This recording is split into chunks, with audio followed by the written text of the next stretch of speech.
Ladies and gentlemen, welcome back to the channel. My name is Chris, the High Guy Jacobs, and today we continue our deep dive series into all the armaments currently available in Doomsday: Last Survivors. Our last episode saw us going through the ranged. This episode's going to see us going through the riders, giving you an idea on what the riders have to offer, and obviously ideas and tips and tricks on how to hone them appropriately.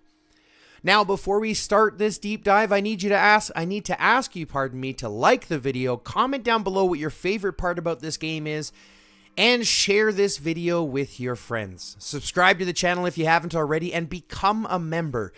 You have to understand, IGG doesn't pay its content creators anything, and YouTube doesn't pay very much. So in order for us to continue to grow, we do need to ask for help from the community. So if you can, go ahead and click that join button and become a member today.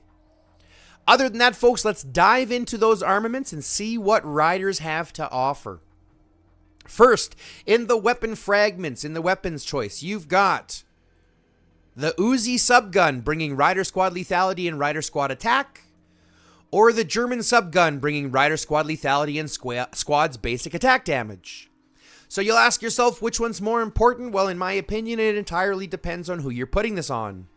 For example, Riders do really well with basic attack damage because Chasey, if we look at Chasey here very quickly, we will see Chasey, pardon me, at the bottom, I have yet to acquire her. We will see Chasey getting a maximum 290% on her basic attack damage. Once she's awakened, that multiplier goes up to 330%, which means that the higher your basic attack damage is beforehand, the higher your multiplier is going to be at the back end. So when looking at those armaments, that would be one that I would actually suggest putting specifically on Chasey, the German subgun. But the Uzi subgun also works, because having that Rider Squad attack, remember, diminishing returns. If you haven't heard that term yet, I used it in the last video, I'll explain it in this one too. Diminishing returns is the basic concept that the more you have of one stat, the more you add to it, means it's less valuable. And I'll give you a quick example. Let's say I have 500 lethality, and I've got 10% attack. Those are my basic stats that I have adding to my March. Is it more valuable or less valuable to add 50 lethality to that 500 versus 5% attack to that 10%? Well, you get more influence by adding 5% to the 10% because that 5% is a much larger chunk of what you didn't have. Do you see what I'm saying? So the concept is very simple. If you have more of a stat, adding more of that stat is less valuable. Right? So you have to kind of keep that in mind as well. So which one's best entirely depends on what you need it to do. Okay? For Bella, I would probably look at using the subgun or Elena or anything like that. For Felix or Chasey, I might look at doing the subgun. I mean, for Chasey, for sure, I would look at using the subgun. But again, it just depends on where you have those attributes. If you need more basic attack damage, go ahead and put the subgun on. Right? When we look at the helmet, you're going to be seeing the biker helmet bringing squad block and squad defense, rider squad block and rider squad defense, or the racing helmet bringing rider squad block and counter damage taken reduced. Now, in my opinion, and again, correct me if I'm wrong in the comments, counter damage taken reduced is less impactful than rider squad defense because there's three forms of damage, right? You've got counter damage, basic attack damage, and skill damage. When you engage with somebody one-on-one, you're dealing all three. If you get swarmed, you're dealing all three, but you're only dealing counter damage to the others, and they're not dealing counter damage to you. So you're still only getting counter damage from one target, which means that from all the damage that is that you're receiving, counter damage is like the least amount. So removing more of that doesn't make as much sense to me as it would to remove more of the defense. You see what I'm saying? Or to add more of the defense. But again, I could be wrong. Correct me in the comments. Let's look at the vest fragments, or the vest choices you have to choose from. Studded jacket, providing rider squad block and rider squad defense. And the bonded windbreaker providing rider squad block and basic attack damage taken reduced. Now, where are you going to put these the most? Again, depends on what you need. If you've already got a lot of defense, adding a little bit more defense might not be as beneficial as removing basic attack damage. If you're a multi garrison or a multi-target garrison, like a Raigoro Riven or something like that, I mean, even here, putting this on Chasey would be good, right? If you're going to be the target of many rallies or the target of many if you're going to be the target for many marches, maybe having this is going to be a benefit as well. So it really depends on what you've got, what you need more of, and obviously going from there. Next, when we look at the backpacks for the riders, we've got the shockproof case providing squad counter damage. That's overall squad counter damage and rider squad attack. And then the polycarbonate case providing overall squad counter damage and rider squad defense. So depending on what you need most of. Ideally for me, I'm going to be using more attack than I am defense, especially as a rider, because you want to deal a lot more damage. Though they are kind of the middle ground. They deal medium damage and take medium damage, right? So if you look at how the troops kind of match out, infantry is the medium speed in the field, deals the lowest amount of damage, and takes the most amount of damage, right? Has the highest defense, right? Highest defense, lowest attack, medium speed. Whereas riders have the highest speed, medium attack, medium defense. Whereas ranged have the lowest speed, have highest attack, and lowest defense.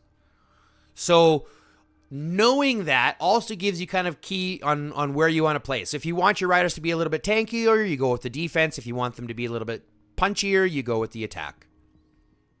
Okay? Next, we look at pants for riders. You're going to have the fluorescent pants providing rider squad lethality and rider squad attack. And you're going to have the jeans providing rider squad lethality and squad counter damage. So depending on what you do the most of. Again, if you're in a garrison position, you might look at doing the jeans for the squad counter damage.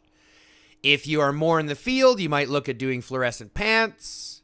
If you've already got a lot of counter damage, bonus counter damage, you might go with attack. So it all depends on what you need. The boots, you're looking at biker boots providing squad's basic attack damage and rider squad defense versus squad's basic attack damage and rider squad attack. Again, giving you a ton of flexibility in what you need the most. If you want your riders to be a little tankier, you go with the biker boots. And if you want them to hit a little harder, you go with the racing shoes. Okay? But that's it for the legendary regular armaments, okay? The regular 6 armaments that are available for riders. Now let's take a look at the superbs and give us a little bit more detail on why these ones are a little bit better. Now you might notice that these skills are the same as what it is for infantry, right? Skill damage dealt and squad attack. Skill damage dealt and squad attack. So it's the same for each one going through. But the difference is, obviously for the troops, and the difference comes if you have the collaboration ones. For example, I only have the one collaboration one, Maiv, here, and I'll show you how that works here in a second as well. But let's go through. The grenade launcher providing rider squad lethality, skill damage dealt increase in squad attack, overall squad attack, and overall skill damage dealt. The helmet is providing rider squad block, rider squad damage reduction, and overall squad defense. The frenzied windbreaker is providing rider squad block, skill damage taken by troops reduced, and squad HP. Remember, squad HP is a huge stat to look at. And might I add, since most of the damage, I believe it's like 60% of the damage is done via skills, having a nice reduction on skill damage dealt is a nice bonus. The aluminum case bringing squad counter damage, basic attack damage taken reduced, and rider squad attack. The pants bringing lethality, rider squad damage, and squad attack, overall squad attack. So not only are you getting, here, check this. Not only are you getting damage reduction, right? A flat damage reduction for rider squads, but we're also getting a rider squad flat damage addition. And both of those are really, really valuable hones. And then the spooky driving shoes bringing you squad's basic attack damage increased, counter damage taken reduced, and rider squad attack. Okay, so these obviously superbs are far more expensive. They take a long time to level up unless you're paying for it. If you are paying for it, it takes a heck of a long time, or a heck of a lot of money. I think it's like $1,000 for a 5-star superb, something like that. It's hecka expensive, right? So for me, I'm letting them all go up naturally. I'm not really investing too much in them. I'll get them up as they go. But I do have my Shiranai's dress. So some of you are going to ask me, well, how do I level up my Shiranai's dress? Because there's no more ways of acquiring any more my Shiranai's dresses. Well, the truth is, these collaboration armaments, just like I mentioned in the ranged video, you can upgrade with their counterpart. So for example, if I go over here and I look at this, right? Once I collect a Frenzied Windbreaker, I can use the Frenzied Windbreaker to upgrade my Shiranai's dress. And in my opinion, if you compare the two, right? Let's actually compare the two. My Shiranai's dress versus Frenzied Windbreaker. We're getting squad HP, which is great, and a reduction in skill damage. So this is probably one of the better ones. And instead, we're getting skill damage dealt and squad capacity. So now we're going to bring more troops, which makes us far more lethal, and deal more skill damage. And again, since skill damage is so important, this is also a nice benefit. Is it better than the other? I honestly believe they are equal. I like the HP better, but I like the skill damage better. So I like one hone off the other one and one hone off this one. So in my mind, they are about equal. Okay? It just gives us the capability of still leveling up the collaboration armaments with the current armaments that we'll collect. All right? Now, let's look at some of these armaments and let's talk about hones. Okay? Because at the end of the day, this game is really about hones. It's about who you, or what armaments you get, what stats you get with them, what hones you're able to get and put on them too. All right? So, when we talk hones, there's a couple of things we want to break down. And I think this is kind of a question that a lot of people have been asking me recently. They don't necessarily understand how these work.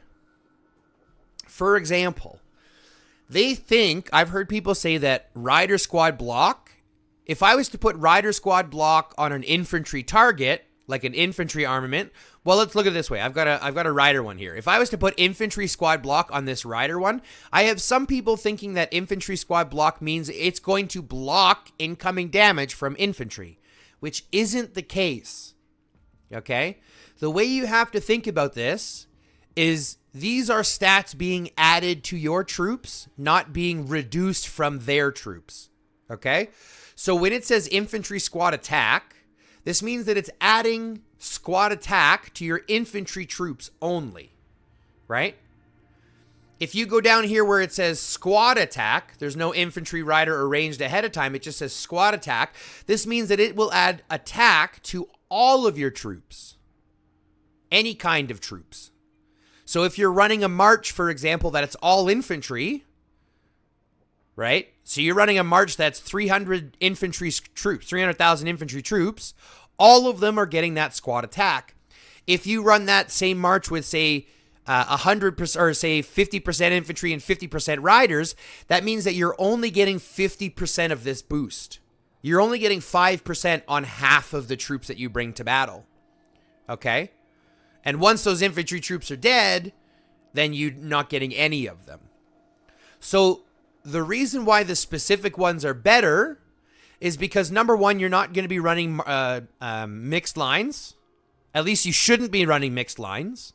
There are really no benefits to running mixed lines right now, because there's no real good leading heroes that will lead good in battle needing marched lines or needing mixed lines. So what you'll do is you'll run multiple specific lines, right? Infantry lines, rider lines, range lines. You're not going to be mixing them. So it doesn't really make sense to have squad attack when that provides a lower buff, when you can have infantry squad, or in this case, rider squad, providing a stronger buff. Okay? Now, it doesn't mean that squad attack isn't his benefit. If you end up getting a red squad attack, leave it. It'll still do you benefit, and there's no real sense in trying to push for a 5% when you already have 4.5%. Do you see what I'm saying? You'll have other ones that you can knock out instead of that. All I'm saying is that you shouldn't be focusing on these ones. Just like this one here, when people ask me about garrison and rally, those are only effective when you're garrisoning or rallying. When you're actively in the action of in garrison or in rally. If you're not, if you're fighting in the field, those will never take effect. Okay? So, when it comes to hones, it's very simple. You're going to hone on what you want specific to your types. So, for example, this is riders. I should put in a rider squad lethality, and an overall squad lethality is totally fine too. I've got ranged in here right now, which is doing me absolutely nothing because I'm not getting any of that lethality when I send her out with riders. Okay? I just haven't put any into honing this yet because, truth be told, I'm an infantry main, so I'm focusing on my infantry first. But even if I look at my infantry, it's the same, right? So squad, squad defense. But it's focused. Infantry, squad defense, infantry, squad attack. All right? Now, when you're looking at hones for yourself, and you're going to want to ask yourself, well, how do I know what I need to work on? How do I know what I need to hone? Here's what I would do. Go look at your hero. Click on the hero that you're working on. In my situation, let's say I want to bring him up closer to 4 million. Okay? I'm going to click on his armaments. I'm going to look at his armaments and ask myself what is going to do me the best. What am I looking at changing? And if he's going to be a garrison, things like having garrison counter damage is beneficial because I'm dealing more counter damage than I am taking counter damage. You see what I'm saying? Because everybody that attacks me, especially in a multi-garrison, I'm going to be dealing counter damage to them. So having counter damage is beneficial. But a lot of what I want to do is going to be also a balance of defense, attack, block, and lethality. But that's really the only 4 that you're going to worry about. You don't need to worry about garrison ones. You don't need to worry about rally ones. Right? You really want to focus on having a good mix of block, lethality, attack, and defense. And the way that you can see that is by clicking this little button here. This little 3 dots will pull up your basic attributes that you're getting from your armaments. Okay? And yes, squad lethality at 123 will add to infantry squad lethality at 519. So that means that my squad lethality here is 642. And same with infantry squad block and squad block. They will add because I'm running infantry troops, right? So it'll actually be 580, 595, right? So you can ask yourself, well, what do I need more of? Well, in this situation, because I'm a garrison, I actually want to put a little bit more block in here or a little bit more defense, right? Right now I've got 39.3 defense and I've got 20.8 attack.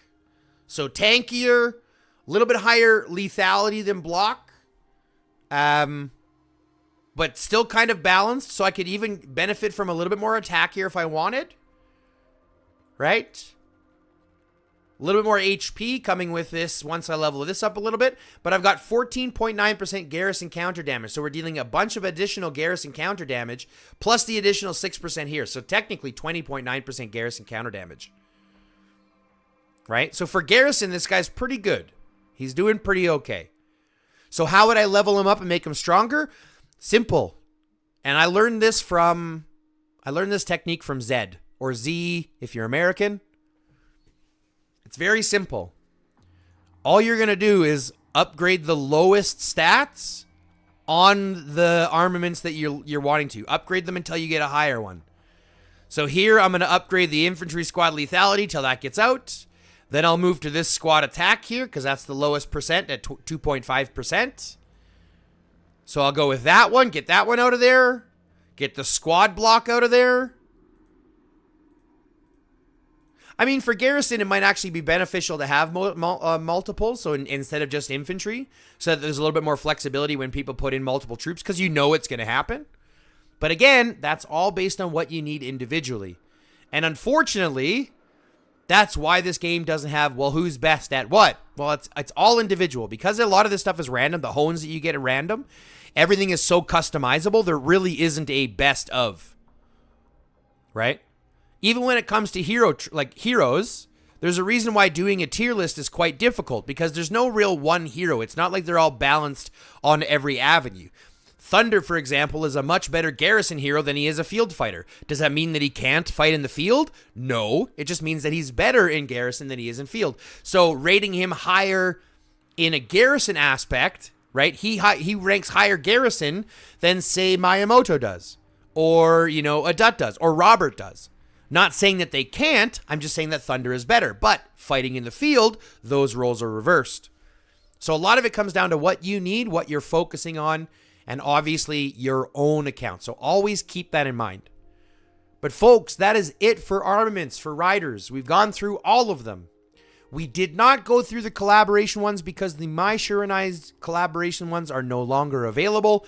And unfortunately, if you did not acquire them during the event, there has yet to be a time when they are re-available. So, unfortunately, it's one of those things where if you didn't get them, you lost out and there's no way to get them again. Either way, folks, if you like what you saw today, go ahead and click that like button, subscribe as always, share the channel with your friends, and comment down below. If you haven't yet, click that join button, become a member, help support the channel just a little bit more, and show your tenacity, your spirit. Other than that, folks, thanks very much for tuning in. Love, peace, chicken grease, and until next time, stay lifted.